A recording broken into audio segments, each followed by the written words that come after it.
Enslaved Africans escaped brutal plantation systems and formed independent settlements. Maroonage spread wherever slavery existed in the Americas. This simple truth opens a powerful chapter of history, often left in the shadows. Across dense forests, hidden swamps, and rugged mountains, men and women who were denied freedom refused to accept bondage as their destiny. They ran not only to survive, but to live with dignity. These escapees did more than flee. They organized. They rebuilt. Far from the plantations, they created Maroon communities, self-governing societies rooted in African traditions. Shared memory and collective defense. In these spaces, freedom was not granted by law or rulers. It was claimed through courage, strategy, and unity. Every hidden village, every cleared field, and every guarded path stood as proof that slavery was never absolute. Maroon communities appeared wherever slavery took hold. In the Caribbean, in Brazil, in the American South, and deep within the rainforests of South America.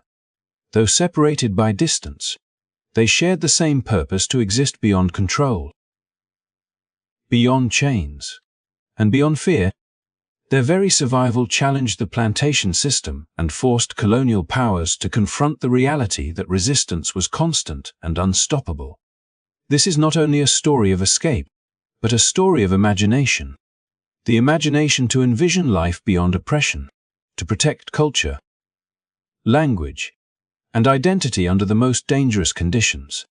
Long before abolition laws were written, Maroons proved that freedom could be built, defended, and passed down through generations. If stories like this matter to you, stories of resilience, hidden history, and human strength, support the channel by liking the video and subscribing. Your support helps bring these untold histories to light and keeps voices of the past alive for the future. The search for freedom did not end with escape. After breaking away from the plantation world, Maroon communities faced a second, equally dangerous challenge: survival.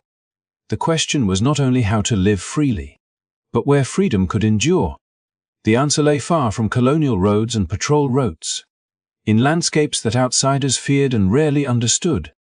Swamps, jungles, and mountains became more than places of refuge. They became shields, allies, and silent guardians of autonomy. For those who had learned the rhythms of forced labor, these environments offered something plantations never could: unpredictability. Thick mangroves swallowed footprints, winding rivers erased trails, and towering forests turned pursuit into confusion. In the mountains, narrow passes and steep slopes slowed any force unfamiliar with the land. Colonial militias, trained for open field control, found themselves lost and vulnerable in terrain that resisted domination as fiercely as the people who lived within it. What looked inhospitable on a map became, in practice, a carefully chosen advantage. These landscapes also shaped how Maroon societies grew. Villages were built to blend into their surroundings, often hidden beneath tree canopies or carved into elevated ground where sightlines stretched far beyond the settlement. Paths were narrow and deliberately complex, known only to those who lived there. Knowledge of the land was shared across generations, turning geography into collective memory. Every river bend, hill crest, and swamp crossing became part of a living defense system, protecting families without the need for walls or banners. Daily life was woven into this environment. Farming adapted to uneven soil and seasonal floods, using techniques that balanced survival with secrecy. Hunting and fishing followed patterns that avoided detection, while food storage was designed to endure sudden displacement if danger approached. Nature was not conquered, it was negotiated with, respected, and understood. In these choices, Maroon communities demonstrated that autonomy was not isolation, but a careful relationship with the land itself. The terrain also reinforced unity. Living in such demanding conditions required cooperation, trust, and shared responsibility. defense. Food gathering and child rearing were collective efforts, strengthening bonds that slavery had once tried to erase. In this way, the environment shaped social structure just as deeply as it shaped strategy. Freedom was sustained not by constant conflict, but by harmony between people and place. As these communities endured, the land became a symbol of resistance. Colonial authorities could control plantations, roads, and ports, but they struggled to dominate spaces that refused simplicity. Each failed expedition reinforced the idea that freedom, once rooted deeply enough, could not easily be removed. The natural world had become part of the struggle, standing alongside those who had chosen it as their home.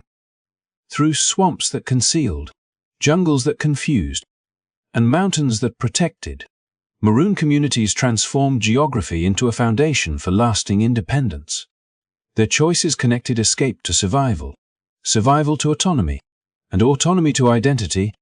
In these hidden spaces, freedom was not temporary or borrowed. It was lived daily, defended quietly, and passed forward as proof that even the most powerful systems had limits when confronted by determination, knowledge, and the will to remain free.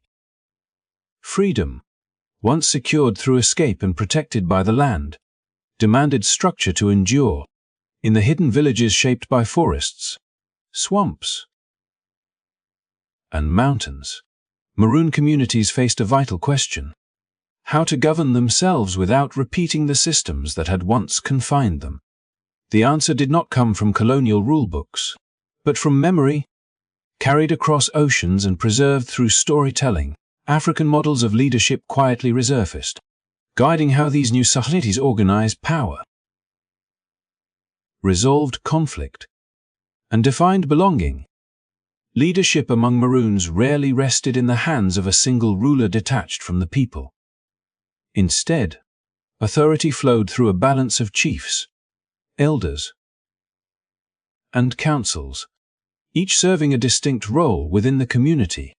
Chiefs often acted as protectors and representatives, responsible for defense and external negotiations, while councils of elders ensured that decisions reflected collective wisdom rather than individual ambition. This shared governance created stability in places where survival depended on trust and cooperation, reinforcing the sense that freedom was a responsibility, not merely a condition. Spiritual leaders held an equally central place in this structure. In a world shaped by uncertainty and constant risk, spiritual life offered continuity with the past and meaning in the present. Rituals, ceremonies, and ancestral remembrance were not separate from governance. They were part of it. Spiritual authority helped guide moral conduct, resolve disputes, and maintain unity, reminding each generation that their freedom was connected to those who came before them. Through these practices, African belief systems adapted to new landscapes without losing their essence. Language played a quiet but powerful role in preserving autonomy. Within Maroon settlements, African languages blended with new influences, forming creoles and dialects understood only by insiders. These languages strengthened bonds within the community while limiting colonial interference, turning communication itself into a form of protection. Oral tradition flourished, passing down laws, histories, and values without written records that could be seized or destroyed. In this way, memory became law, and storytelling became governance. Justice in Maroon communities focused less on punishment and more on restoration. Disputes were often settled through mediation, guided by elders and spiritual figures who emphasized harmony over dominance. This approach reflected African legal traditions that valued balance and social cohesion, essential qualities in environments where division could invite danger. Law was lived rather than imposed, shaped by shared norms and reinforced through daily interaction. These systems of governance strengthened identity. Children born in Maroon communities grew up not as fugitives, but as members of organized societies with rules, traditions, and responsibilities. They learned who they were through ceremonies, communal work, and collective defense, inheriting a sense of belonging that slavery had tried to erase. Governance, culture, and survival became inseparable, each supporting the other in quiet resilience. In preserving African models of leadership, Maroon communities demonstrated that freedom was not the absence of order, but the power to define it on their own terms. Hidden from colonial eyes, these societies built political and cultural continuity in places meant to erase them. Their governance systems turned memory into structure and autonomy into daily practice, proving that even in the most remote spaces, freedom could be organized, protected, and sustained across generations. Freedom, once claimed and organized, still had to be defended. Even the most hidden Maroon settlements were never entirely beyond reach, and the presence of autonomy itself was seen as a threat to colonial order. Patrols were sent, expeditions launched, and rewards offered for capture. In response, Maroon communities did not rely on open confrontation or sheer force. Instead, they developed ways of resistance shaped by the land they knew, the leadership they trusted, and the shared understanding that survival depended on awareness rather than visibility. Their methods were subtle and deliberate. Villages were positioned with care, often surrounded by natural barriers that slowed any unfamiliar movement. Paths leading inward were narrow, winding, and easily concealed, while lookout points allowed early detection long before danger arrived. These were not defenses meant to invite conflict, but systems designed to avoid it whenever possible. When pursuit came, it was met not with spectacle, but with silence, confusion, and retreat into terrain that refused to cooperate with outsiders. Knowledge became the most valuable resource. Maroon communities cultivated intelligence networks that extended far beyond their settlements. Enslaved people on plantations, traders, and travelers quietly passed along information about troop movements, patrol schedules, and shifting policies. This flow of knowledge allowed Maroons to prepare long before confrontation was inevitable. Moving people, supplies, and leadership out of harm's way, awareness replaced reaction, turning potential threats into manageable risks. When resistance could not be avoided, it was guided by precision rather than scale. Small groups, familiar with every river crossing and forest path, acted with coordination shaped by trust and experience. These actions were never isolated from community life. They were supported by the same councils and leaders who governed daily affairs. Defense was not separate from society, but an extension of it, shaped by shared values and collective responsibility. Each action served a purpose beyond survival, reinforcing the idea that autonomy was worth protecting, even under constant pressure. Fortification did not always mean walls or barriers. Often, it meant adaptability. Villages could be abandoned and rebuilt elsewhere if necessary, leaving little behind for pursuers to find. Storage methods were designed for mobility, and essential knowledge was carried in memory rather than objects.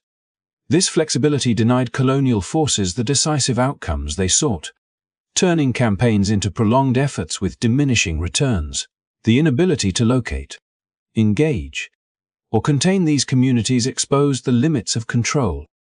The psychological impact of this resistance mattered as much as its practical success. The knowledge that escaped communities could not easily be captured unsettled plantation systems that depended on fear and inevitability. Each failed expedition weakened the illusion of absolute authority and reinforced the message that control was neither complete nor permanent. Maroon resistance did not need constant confrontation to be effective. Its endurance alone reshaped the balance of power. These tactics were not acts of chaos, but expressions of order rooted in shared strategy and leadership. Guided by chiefs, elders, and experienced defenders, communities chose when to remain hidden and when to act. Defense followed the same principles as governance: collective decision-making, respect for knowledge, and responsibility to future generations. Children learned early that freedom was not only inherited, but protected through discipline and awareness. In resisting colonial militias, Maroon communities transformed defense into a way of life rather than a single moment of conflict. Their strategies connected land, governance, and identity into a unified system that allowed autonomy to endure under constant threat. Through patience, coordination, and deep knowledge of their world, they demonstrated that resistance did not require dominance, only persistence. In doing, they ensured that freedom, once claimed, could remain firmly out of reach of those who sought to take it back. Freedom in isolation was fragile. Maroon communities, hidden though they were, understood that survival depended not only on land, leadership, and defense, but also on connection. Beyond the borders of their settlements lived others who navigated the same world of colonial control and displacement. Through careful relationships with indigenous peoples and enslaved populations, Maroons extended their reach without exposing themselves, weaving networks of support that strengthened both defense and daily life. Indigenous communities possessed generations of knowledge about the landscapes that had become Maroon refuges. Rivers, forests, seasonal changes, and hidden routes were not abstract features, but living systems understood through experience. When Maroons and indigenous groups formed alliances, this knowledge was shared selectively and respectfully, allowing escaped communities to move, trade, and adapt with greater confidence. These relationships were built not on conquest, but on mutual recognition, as both groups faced ongoing pressure from expanding colonial systems. Such alliances went beyond guidance and shelter. They created shared spaces of exchange where food, tools, and skills moved quietly between communities. Maroons contributed labor, protection, or agricultural knowledge shaped by African traditions, while indigenous partners offered insights into local cultivation, medicinal plants, and navigation. These exchanges reduced dependence on colonial markets and reinforced autonomy, ensuring that survival did not require visibility or submission. Equally vital were the connections maintained with enslaved people who remained on plantations. Though separated by distance and danger, these relationships formed the backbone of intelligence and supply lines. News traveled through whispers and trusted intermediaries, carrying information about patrols, policy changes, and moments of opportunity. Food, tools, and seeds found their way into Maroon settlements through discreet channels, often at great personal risk. These acts were not isolated gestures, but part of a shared understanding that freedom gained by some could open paths for others. Trust was the foundation of these networks. Maroon communities were cautious, knowing that betrayal could undo years of careful survival. Alliances were built slowly, reinforced through shared experiences and mutual benefit. Governance structures and spiritual traditions helped guide these relationships, setting boundaries and expectations that protected all involved. In this way, alliances became extensions of the same values that shaped Maroon leadership and defense, grounded in responsibility rather than convenience. These connections also carried symbolic weight. They challenged the colonial narrative that control was complete and resistance was rare. Each alliance represented a quiet refusal to accept imposed divisions, showing that cooperation could cross lines drawn by force. For colonial authorities, the existence of such networks complicated every attempt at enforcement, as resistance no longer came from a single, identifiable place. Instead, it flowed through communities, landscapes, and shared memory. In times of heightened threat, these alliances proved decisive. Early warnings allowed Maroons to relocate or prepare, while safe passages offered alternatives to confrontation. The ability to disappear, reappear, and adapt was made possible by people who understood the land and shared a stake in resisting domination. Defense, once rooted in terrain and strategy, now extended through human connection, becoming more resilient and far-reaching. Through strategic alliances with indigenous peoples and enslaved populations, Maroon communities transformed isolation into strength. These relationships did not dilute autonomy. They reinforced it, embedding freedom within a wider web of shared survival. By choosing cooperation over separation, Maroons ensured that their resistance was not only hidden and organized, but sustained by collective effort. In this interconnected world, freedom was no longer a solitary act of escape, but a shared practice that endured through trust, exchange, and solidarity. Freedom could not survive on secrecy and defense alone.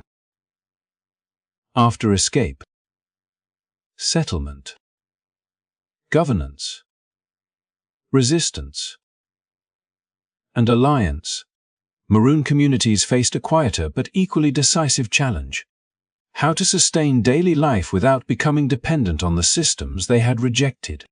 Independence required nourishment, stability, and continuity, all achieved without drawing attention or surrendering control. Through subsistence farming, hunting, and carefully managed trade, Maroons built an economic foundation that allowed autonomy to endure across generations. Farming was shaped by the same landscapes that had protected them. Small plots were cultivated in hidden clearings or along riverbanks where fertile soil and seasonal floods could be anticipated. Crops were chosen for resilience rather than surplus, emphasizing variety and adaptability over scale. This approach reduced visibility while ensuring steady nourishment. Even when movement or relocation became necessary, agricultural knowledge brought from Africa blended with indigenous techniques, producing systems that respected local conditions and minimized risk. Hunting and fishing complemented cultivation, providing protein and strengthening familiarity with the land. These activities followed rhythms learned through experience, avoiding patterns that could reveal a settlement's presence. Knowledge of animal behavior, water cycles, and seasonal migration was shared communally, reinforcing cooperation and trust. In this way, subsistence was not merely a task, but a form of education, teaching each generation how to live attentively within their environment. Food storage and distribution reflected the same values that guided governance. Resources were shared according to need, not accumulation, reinforcing unity in communities where division could threaten survival. This collective approach ensured resilience during shortages and reduced the likelihood of internal conflict. Economic life, like defense and leadership, was built around responsibility to the group rather than individual gain. Trade, when it occurred, was cautious and selective. Maroon communities understood the risks of exposure, choosing exchanges that preserved autonomy rather than undermined it. Goods moved through trusted intermediaries, often connected to indigenous allies or discrete networks tied to enslaved populations. Items difficult to produce independently, such as tools or salt, were acquired without establishing permanent dependence. Trade was a strategy, not a lifeline, and it remained secondary to self-sufficiency. This economic independence weakened colonial leverage. Without reliance on plantation markets or supply chains, Maroons denied authorities one of their most effective tools of control. Attempts to isolate or starve these communities failed when they proved capable of sustaining themselves in difficult environments. Each successful harvest and hunt reaffirmed the possibility of life beyond imposed systems, turning daily survival into a quiet form of resistance. Economic practices also reinforced cultural continuity. Farming methods, food preparation, and communal meals preserved traditions carried across the Atlantic and reshaped in new surroundings. These practices strengthened identity, linking autonomy to memory and shared experience. Children learned not only how to survive, but why these methods mattered, understanding that independence was maintained through everyday choices as much as through dramatic acts of escape. By grounding their freedom in subsistence farming, hunting, and controlled trade, Maroon communities transformed survival into stability. Their economies were not designed for growth or conquest, but for endurance. In refusing dependence on colonial markets, they protected their autonomy from subtle forms of control and ensured that freedom remained rooted in daily life. Through patience, adaptability, and collective effort, Maroons proved that true independence was sustained not by wealth or visibility, but by the ability to meet one's needs on one's own terms. After years of pursuit, failed campaigns, and uneasy stalemates, some colonial authorities were forced to confront a reality they could no longer ignore. Maroon communities had endured hidden settlements, disciplined governance, coordinated defense, strong alliances, and economic self-sufficiency had created societies that could not be easily dismantled. In certain regions, continued conflict proved costly and uncertain, leading colonial governments to choose negotiation over endless confrontation. Out of this tension emerged agreements that marked a rare acknowledgement of autonomy within a system built on control. These treaties did not arise from goodwill. They were born from exhaustion and calculation. Colonial forces struggled to navigate terrain that favored those who knew it intimately, while intelligence networks ensured that Maroons were rarely surprised. Each failed expedition reinforced the understanding that domination came at a high price. For Maroon leaders, negotiation offered a way to secure land and recognition without constant threat, while preserving the core of their independence. The resulting agreements reflected this balance of power, shaped by mutual caution rather than trust. In places such as Jamaica and Suriname, treaties formalized boundaries that had long existed in practice. Land was recognized as belonging to Maroon communities, and their internal governance was left largely untouched. These agreements acknowledged leaders chosen by the communities themselves, reinforcing political structures rooted in African tradition and adapted to the New World. For the first time, freedom secured through resistance gained a measure of legal recognition, transforming survival into a recognized status rather than a perpetual condition of flight. Peace, however, came with complexity. Treaties often imposed obligations that tested the limits of autonomy, requiring Maroon communities to navigate new responsibilities while protecting their independence. Yet even within these constraints, they retained control over daily life, cultural practice, and internal justice. Governance systems developed in secrecy now operated with a degree of visibility, demanding careful balance between cooperation and self-preservation. For Maroon societies, treaties offered stability. Children grew up without the constant expectation of flight, and settlements could invest more deeply in agriculture, ritual life, and community infrastructure. Economic practices strengthened as land security allowed for long-term cultivation, reinforcing the self-sufficiency that had sustained them from the beginning. Alliances with neighboring communities continued, now shaped by diplomacy as much as by necessity. The existence of these treaties carried symbolic weight far beyond their borders. They challenged the assumption that colonial authority was absolute and that resistance must inevitably end in defeat. Here were communities formed by escape, shaped by resilience, and defended through strategy, now recognized as political entities. This recognition did not erase inequality or injustice, but it exposed the limits of imposed power and the possibilities created by sustained resistance. Over time, the legacy of these agreements endured. Descendants of Maroon communities continued to assert land rights and cultural autonomy, drawing on treaties as historical foundations for contemporary recognition.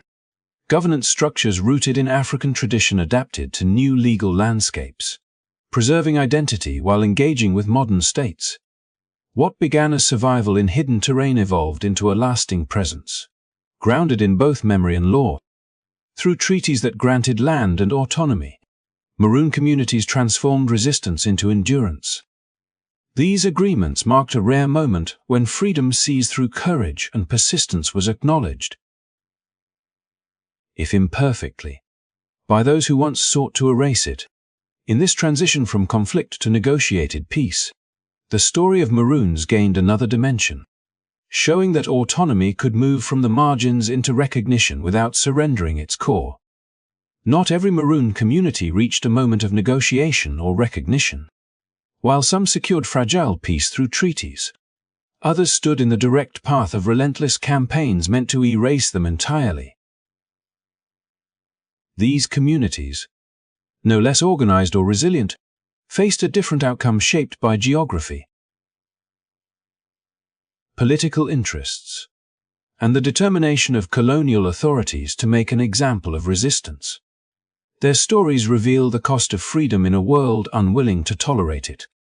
Among the most powerful of these histories was Palmares, a vast Maroon society that existed for nearly a century in what is now Brazil. Like other communities formed by escape, Palmares grew from secrecy into structure. It was not a single village, but a network of settlements connected by shared leadership, culture, and defense. Governed by leaders chosen from within, sustained by farming and trade, and protected by terrain that favored those who knew it well, Palmares embodied the same principles seen across the Maroon world. Its endurance challenged the very foundation of the plantation system. For colonial authorities, Palmares represented more than defiance. It stood as proof that autonomy could thrive, attracting more escapees and inspiring quiet resistance beyond its borders. Each year it survived weakened the narrative of absolute control, making its existence unacceptable to those invested in maintaining order through domination. As pressure mounted, expeditions were launched repeatedly, only to fail against coordinated defense. Environmental knowledge and deep community cohesion. Unlike regions where compromise became a strategic option, the response to Palmares hardened over time. Campaigns grew larger and more determined, driven by the belief that complete destruction was the only solution. The goal was not negotiation, but elimination, intended to send a clear message to others who might imagine similar paths to freedom. In 1694, after decades of resistance, Palmares was finally overrun, marking the end of one of the most enduring Maroon societies in the Americas. Yet destruction did not erase meaning. The fall of Palmares did not invalidate the years it stood, governed itself, and lived beyond colonial control. Its survival for generations proved that freedom was not fleeting or accidental, but something that could be built deliberately and defended over time. Even in defeat, Palmares exposed the limits of power, forcing colonial systems to commit enormous resources to suppress what they could not easily dominate. The memory of such communities endured long after their physical spaces were gone. Stories passed through oral tradition, shaping identity and resistance in later generations. The knowledge that others had once lived freely, even briefly, offered a counter-narrative to inevitability. In this way, annihilation failed to achieve its deeper purpose. While settlements were destroyed, the idea they represented could not be erased. These histories also reveal the uneven outcomes of resistance. Geography, timing, and political calculation determined whether autonomy would be grudgingly recognized or violently opposed. The absence of treaties in places like Palmares was not due to a lack of organization or legitimacy, but to the refusal of colonial systems to accept coexistence where control felt threatened. This contrast underscores the fragility of negotiated peace and the risks faced by those who never received it. By placing communities like Palmares alongside those that survived through treaties, a fuller picture emerges.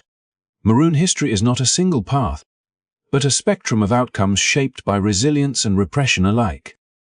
The destruction of some communities does not diminish their significance. It deepens it. Their existence, even when forcibly ended, stands as enduring evidence that freedom was pursued, lived, and defended long before it was ever written into law. the story of Maroon communities did not end with treaties. Survival, or even destruction, long after the colonial era faded, the descendants of those who escaped and built autonomous societies continued to carry that history forward. What began as hidden settlements in forests and mountains evolved into living communities whose identities remain distinct, shaped by memory, land, and cultural continuity. Their presence today is not a relic of the past, but an extension of the freedom once claimed under the most difficult conditions. In regions where Maroon societies endured, land became more than territory. It held the stories of escape routes, settlements, and generations who learned to live independently. Descendants inherited not only physical space, but a deep understanding of why that land mattered.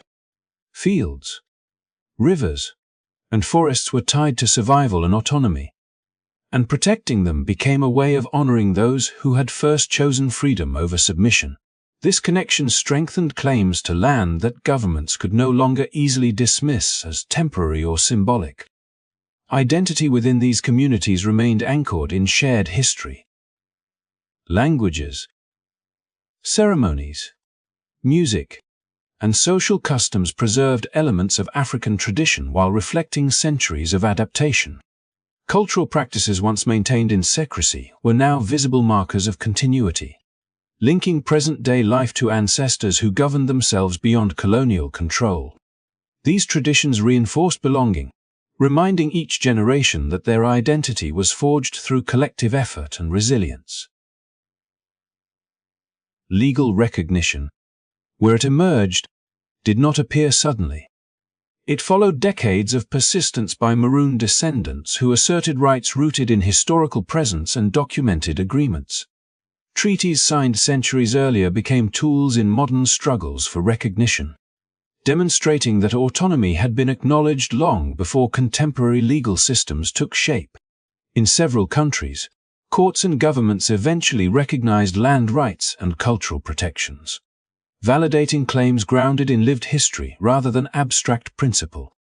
This recognition carried profound significance. It affirmed that Maroon communities were not anomalies or footnotes, but enduring societies with legitimate claims to self-definition. Governance structures adapted to modern contexts while retaining traditional authority, blending ancestral leadership with contemporary legal frameworks. In this balance, descendants preserved autonomy without isolation, engaging with broader society while maintaining distinct identities. The legacy of resistance also shaped how these communities viewed justice and responsibility. Memory of survival informed advocacy, encouraging peaceful assertion of rights rather than retreat into invisibility. Cultural expression became a form of continuity, ensuring that stories once passed quietly in hidden villages could now be shared openly without losing their meaning. In this transition, Maroon identity remained dynamic, shaped by both past struggle and present engagement. Across the Americas, the recognition of Maroon descendants challenged simplified narratives of history. It revealed that freedom had not waited for abolition, and that communities formed by escape had left lasting marks on legal, cultural, and political landscapes. Each acknowledged land claim and protected tradition traced a line back to those first acts of defiance and organization. Today, Maroon descendants stand as living links between past and present. Their continued presence confirms that autonomy, once rooted in land, governance, and culture, can endure beyond the conditions that gave rise to it. The recognition of their rights does more than correct historical omission. It affirms that freedom claimed and sustained under oppression can shape the future long after the struggle itself has passed. Maroons proved freedom could be seized and sustained before legal emancipation, reshaping resistance and liberation narratives. Their history challenges the idea that freedom only arrives through laws, declarations, or distant reforms. Long before emancipation was written into legal codes, men and women who refused bondage built lives of autonomy with their own hands. Guided by memory, strategy, and collective purpose, their existence stands as a reminder that freedom was practiced long before it was recognized. across forests, mountains, and swamps. Maroon communities demonstrated that resistance was not limited to moments of revolt. It could be steady, organized, and enduring through governance rooted in African tradition, alliances built on trust, and economies designed for survival rather than profit. They created societies that functioned outside imposed systems. Even when faced with relentless pressure, these communities showed that autonomy could be defended through patience and unity, not only through confrontation. Their legacy reshaped how resistance itself can be understood. Freedom was not always loud or visible. Often it was quiet, deliberate, and sustained through daily choices. Planting crops, passing down language, resolving disputes, and protecting children became acts of defiance.